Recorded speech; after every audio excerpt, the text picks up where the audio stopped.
This is the KRUI News at Noon, brought to you in part by the Daily Iowan. This is KRUI, Iowa City.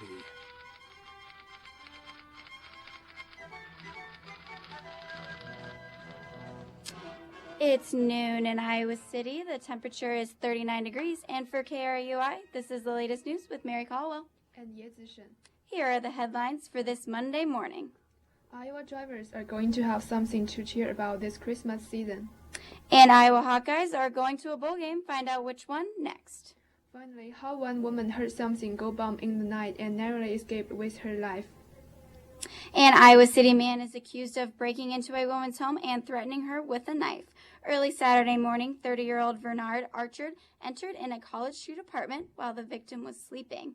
Police said when the woman woke up, Archer shoved her down and held her at knife point. When the victim screamed, other residents of the apartment came into the room and Archer fled the scene. Police found Archer a short time later in the 600 block of Dubuque Street. After finding Archer, the victim positively identified her offender. If convicted, Archer is looking at 35 years in prison. The Iowa City Council is holding a special meeting tomorrow to discuss the Century Cottages south of downtown. The historical cottages are 150 years old, and some are concerned about the safety of the buildings. The special meeting will be at 7 o'clock tomorrow night, and they will be discussing whether or not to have a public hearing. If they do decide to hold a public hearing, there will be a 60-day halt on any demolition. Good news for drivers. Gas prices are plummeting down. In Iowa, gas prices are the lowest they've been in 4 years, and they are expected to keep lowering.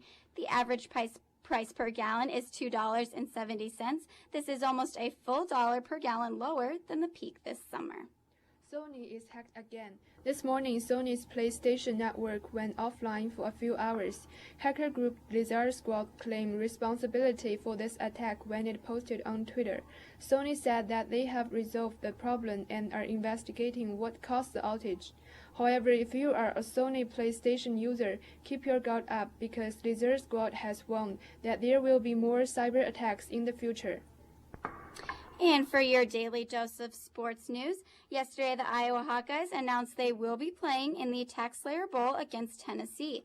The bowl game will be on January 2nd in Jacksonville, Florida. The last time the Hawkeyes played Tennessee was all the way back in 1982 when they beat the Longhorns 28-22. Iowa women's swim takes first of the Hawkeye Invitational. The Hawkeye women landed 18 points behind Denver at the end of the first day, but the next day there are some memorable races that will go down in Hawkeye history. Freshman Rowan Harbour finished by placing third in the 100 backstroke.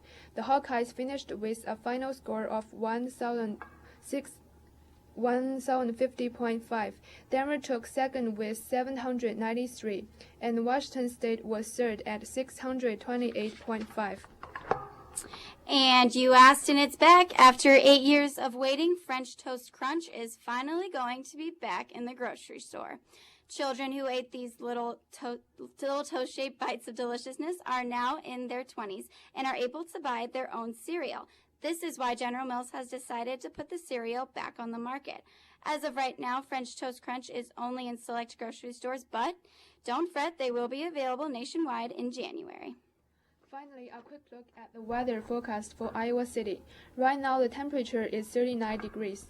And to all of you students out there, happy last week of class and good luck studying. For KRUI, this is Mary Colwell and Yezi Shen.